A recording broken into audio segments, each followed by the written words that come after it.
again, we'll turn to Ecclesiastes.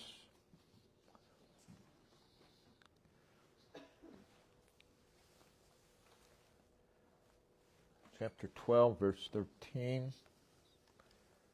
This is what Solomon was brought to. Let us hear the conclusion of the whole matter. Fear God, keep His commandments, for this is the whole duty of man. We looked at fear God last week, which is reverence for God. We saw that reverence for God leads to a cheerful life, leads to a life of protection. God protects those who reverence Him. It's a life of confidence. It's a life of security and peace of mind. It's a life of hope. It's a life that takes delight in God's ways, God's commandments. Notice in Psalm 112, verse 1, praise ye the Lord. Blessed is the man that feareth the Lord, that delighteth greatly in His commandments. It's a continuous delighteth. It's a continuous delight. The degree of it is greatly. The object of it is His commandments. His commandments.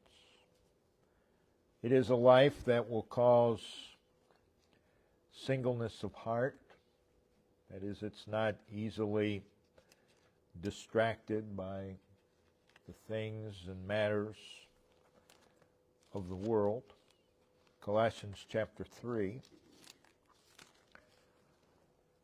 verse 22, servants, obey in all things your masters, according to the flesh, not with eye service as men pleasers, but in singleness of heart, fearing God. And it is a life that brings the blessings of God. Ecclesiastes 8, verse 12. Though a sinner do evil 100 times, and his days be prolonged, yet surely I know that it shall be well with them that fear God, which fear before Him, which means they are in His presence. So reverence for God is foundational. It's foundational to life. The reverence for God comes from a knowledge of God, and it is a foundation to obedience, reverence for God. So that's where the emphasis is placed. And part of this whole duty of man is to keep His commandments. To keep His commandments. His commandments says a lot. Means a lot of things. It means that God has rules. God has rules. Rules of conduct. Speaks of His orders, His commandments. Speaks of His boundaries. The commandments of God serve as boundaries. Very important. His commandments. It speaks of the fact that there is such a thing as truth. His commandments are truth. It speaks of His authority. His commandments. He has authority. He is the authority. It speaks of the fact that He's the judge. His commandments. It also means that we have accountability. We have responsibility. So part of our duty and this depends upon our reverence for God, is to keep His commandments. That means that we cannot be oblivious of His commandments. We ought to seek to know His commandments. When you look at the variety of laws in the Old Testament, I think most miss the meaning, the principles that are established by the laws of God. Most of them, of course, are found in the Old Testament. The laws of God. The commands of God.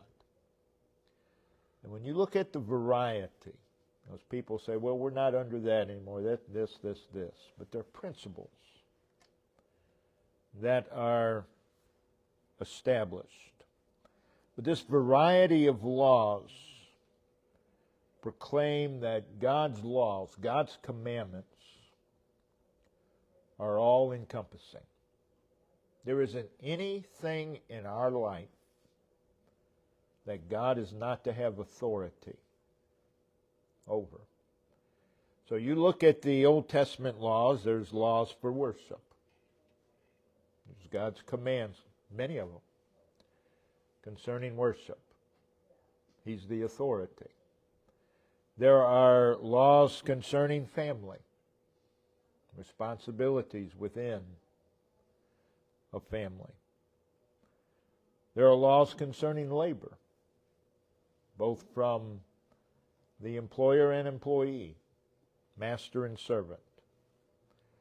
There are laws concerning money,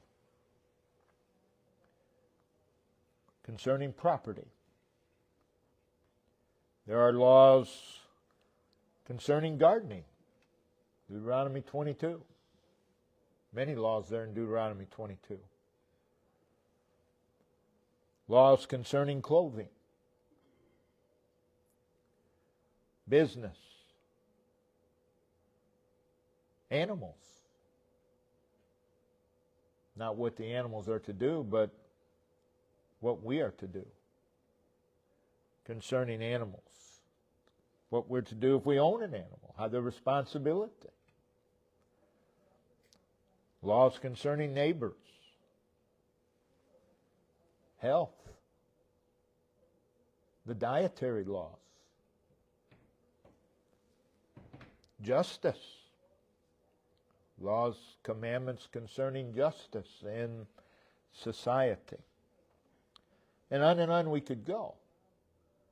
But what it tells us, he goes, most people, well, that doesn't matter. Well, it does. God has claims in every area of life. Doesn't matter what it is. God has claim upon us. And God has set some boundaries. God has set boundaries. And He sets boundaries for our protection. The Garden of Eden, perfect example.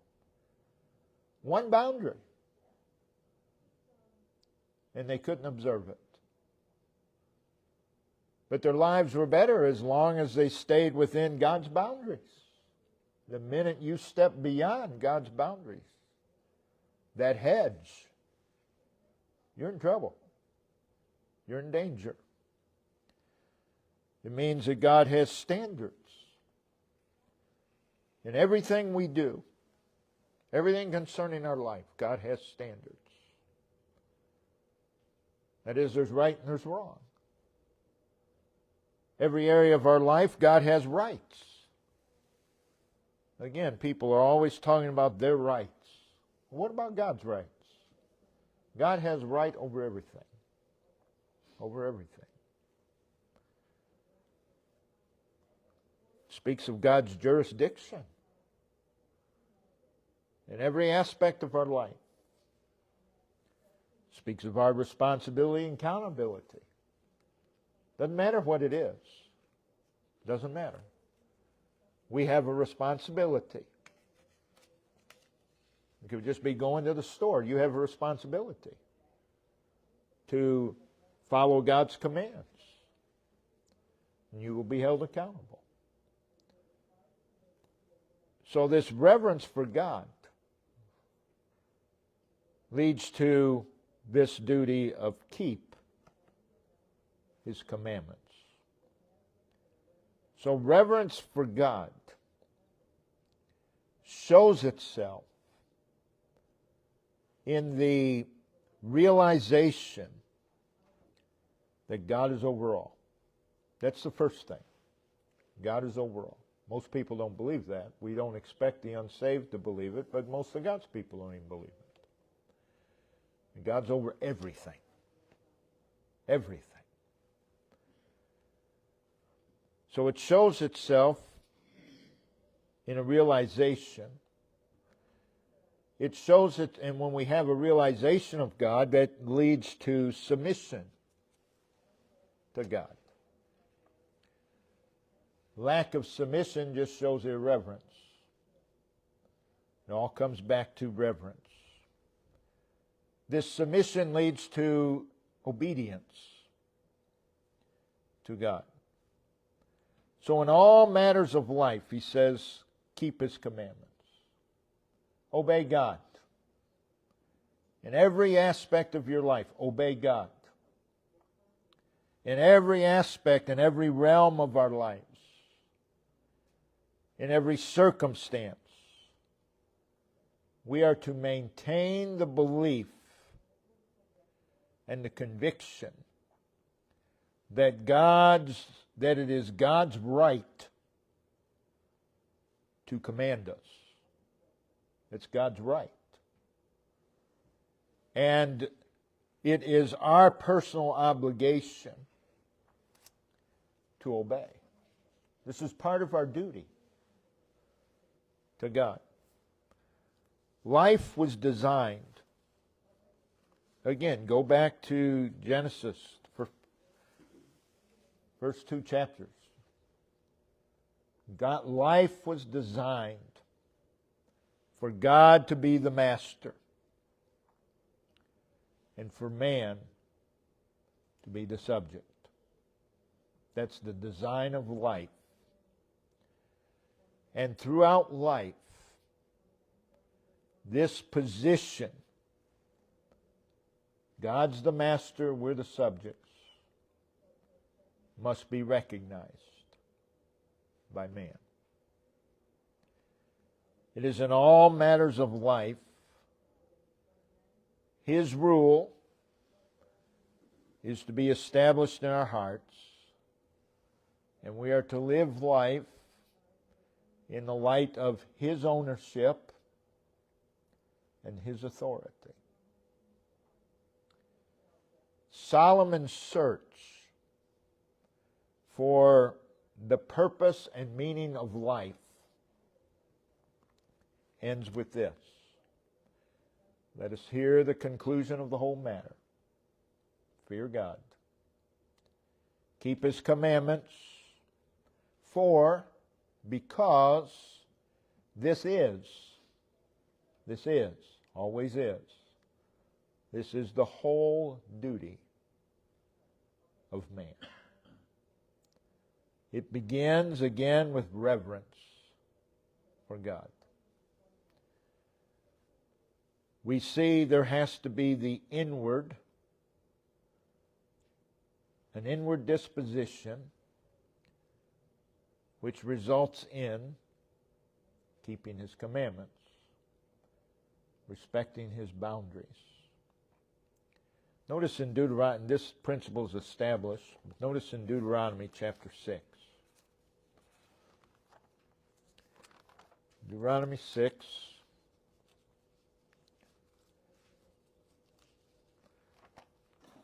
Verse 5. Thou shalt love the Lord thy God. That's an inward disposition. With all thine heart, with all thy soul, with all thy might. Chapter 10. Love and reverence go together. Verse 12. And now, Israel, What doth the Lord thy God require of thee? What does he require? To fear the Lord. There's that reverence. Thy God. To walk in all his ways. That's his commandments. And to love him. And to serve the Lord thy God with all thy heart and with all thy soul. Chapter 11, verse 1. Therefore, thou shalt love the Lord thy God and keep his charge, keep his commandments, and his statutes and his judgments and his commandments always. But again, there's an inward disposition. Love God. Love God. Deuteronomy 30, verse 15.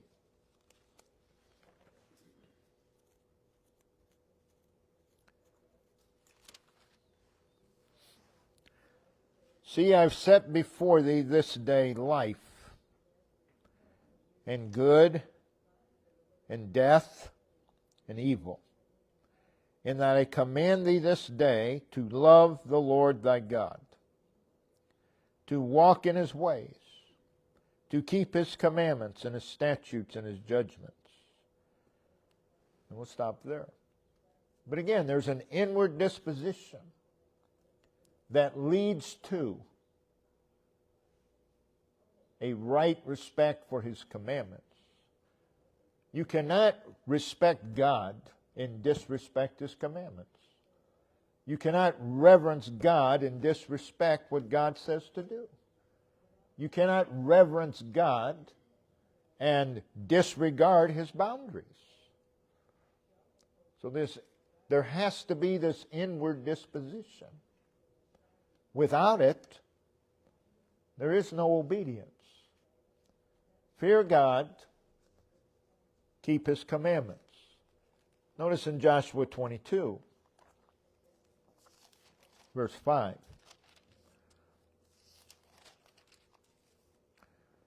But take diligent heed to do the commandment and the law which Moses, the servant of the Lord, charged you. To love the Lord your God, and to walk in all his ways, and keep his commandments, and cleave unto him.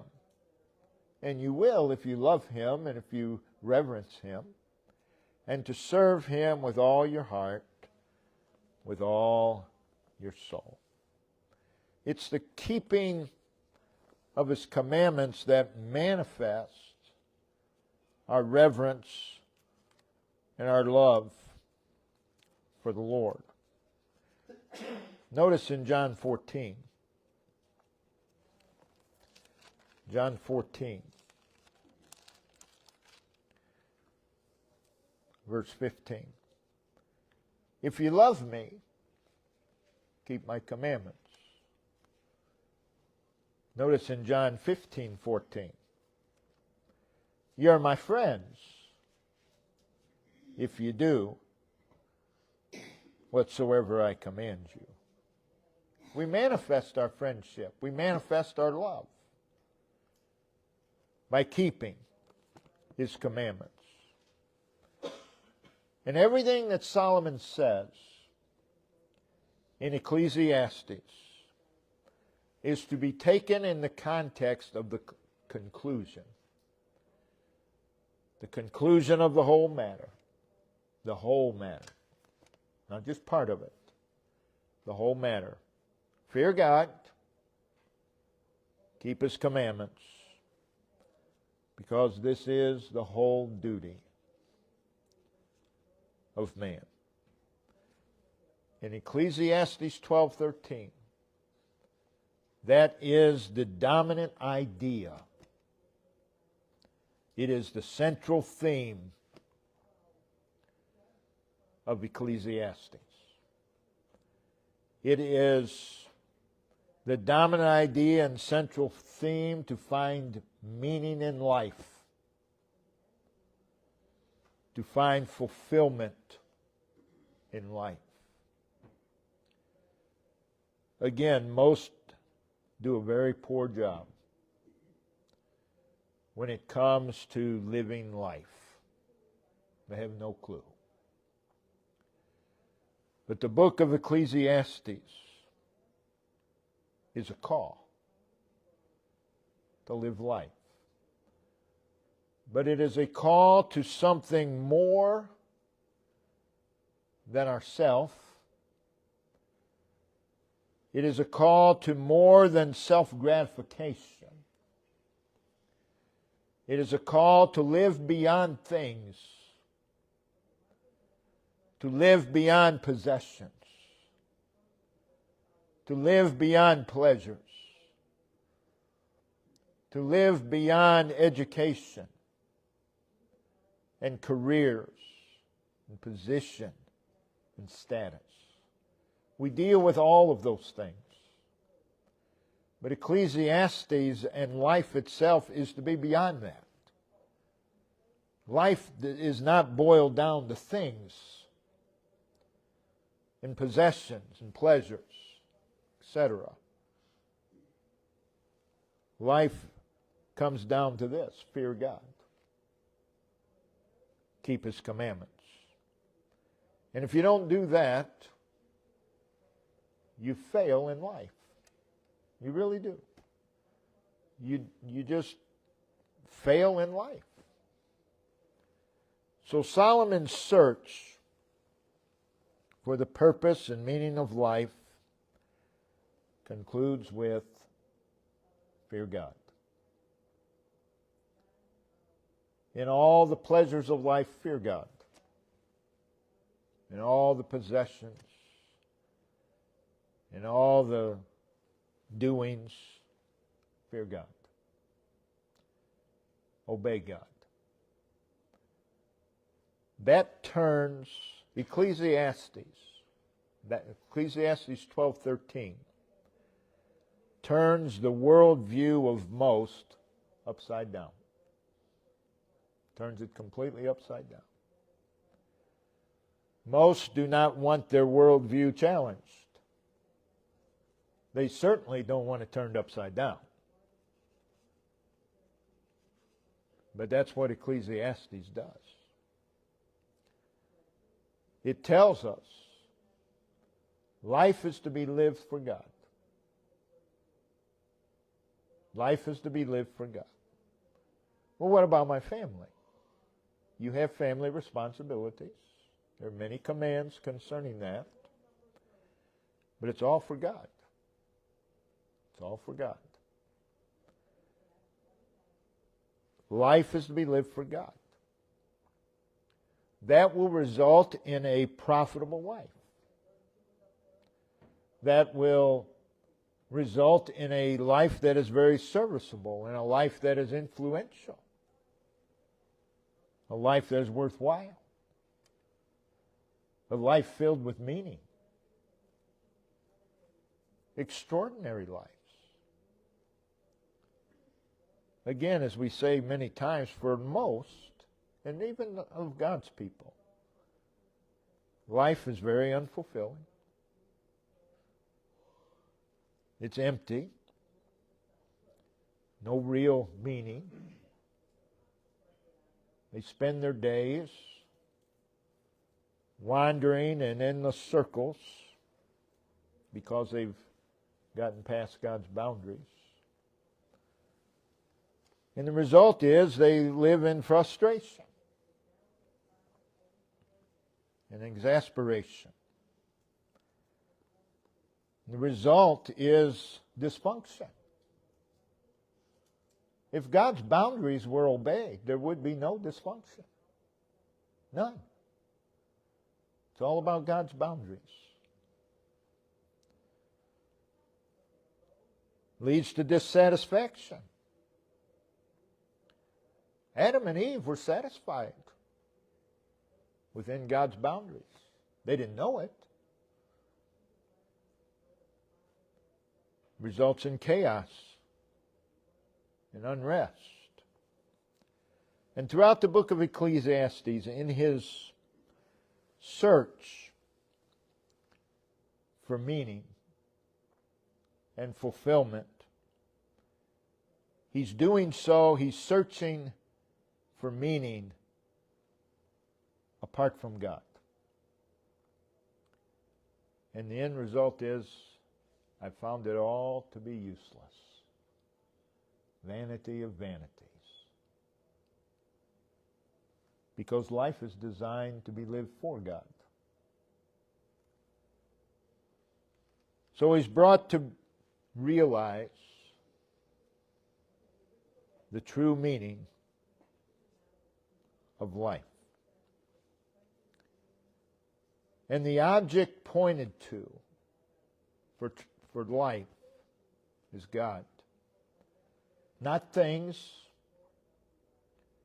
not possessions. You know, people think, well, if I can just get this, I'll be happy. But they're not. Because happiness and meaning is not found in things. It's not found in possessions. It's not found in pleasures. It's not found in education or careers or position or status. Solomon mentions the name God, Elohim, 41 times in the book of Ecclesiastes. He never uses the name Jehovah. He always uses Elohim, 41 times. And Solomon, in his conclusions concerning the purpose and meaning of life, is brought to God's design for living life. And God's design for living life is God. It's God.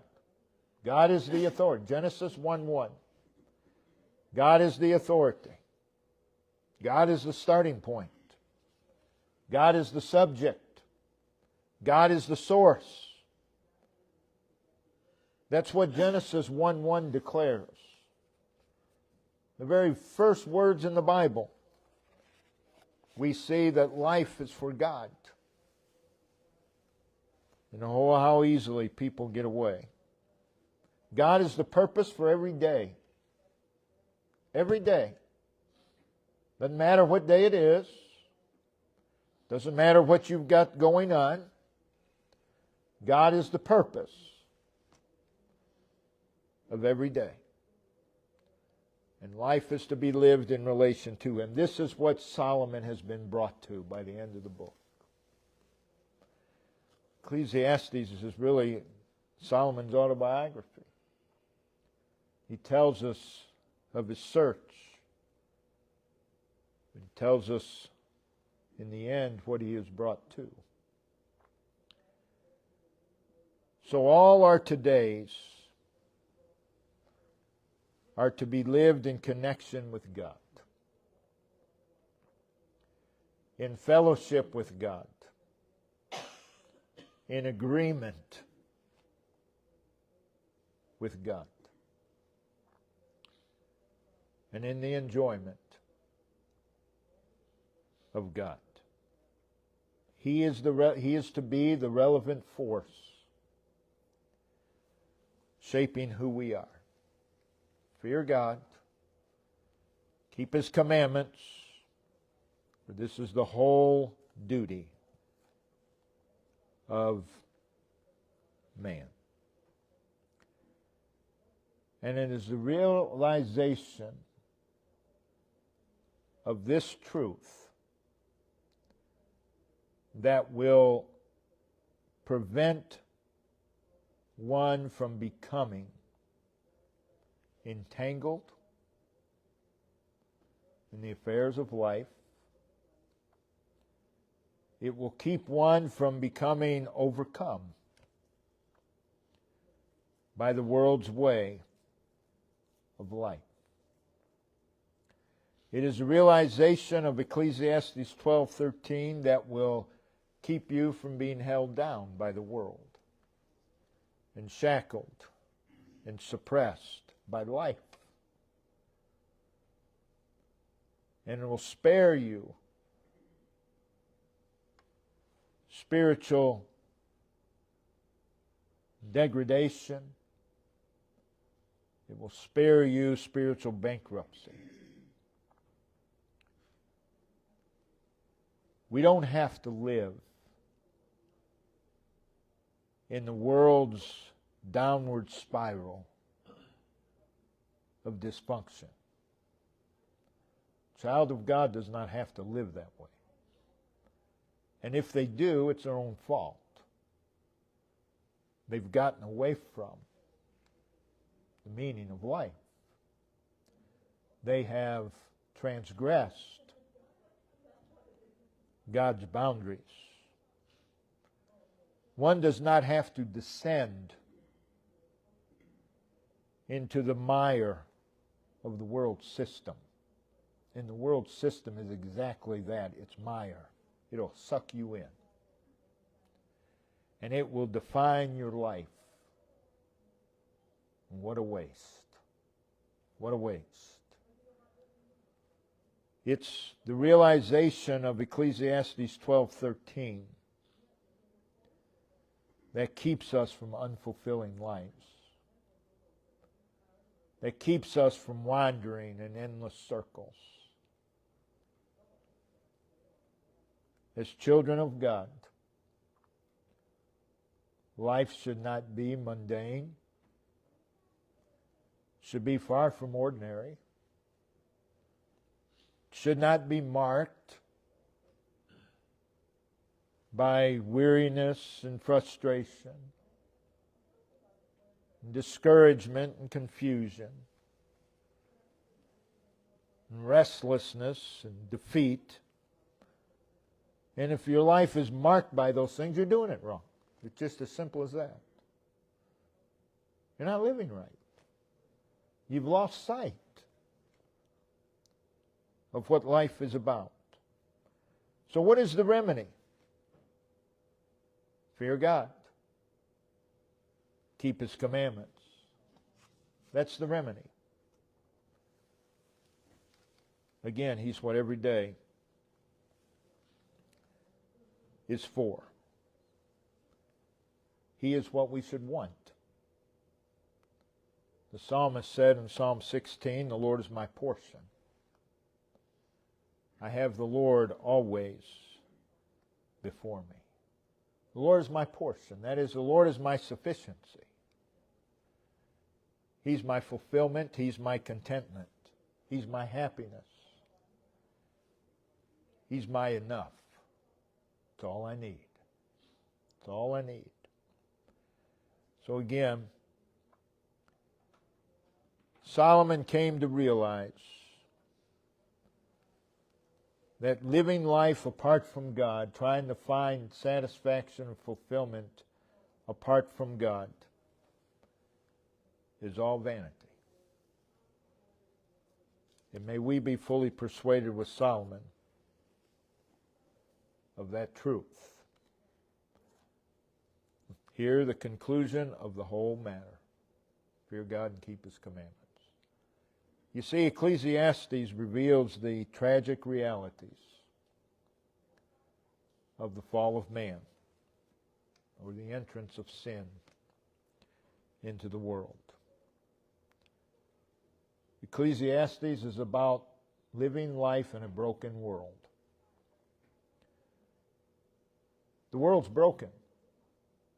It has been since the fall. It's broken. We live life in a broken world.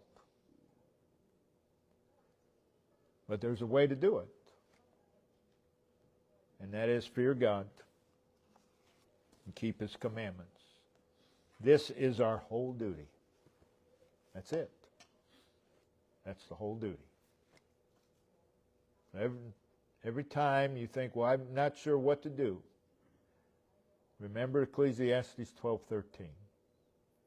Fear God, keep His commandments, and God will show you the rest of the way. But you need to do that first. Fear God,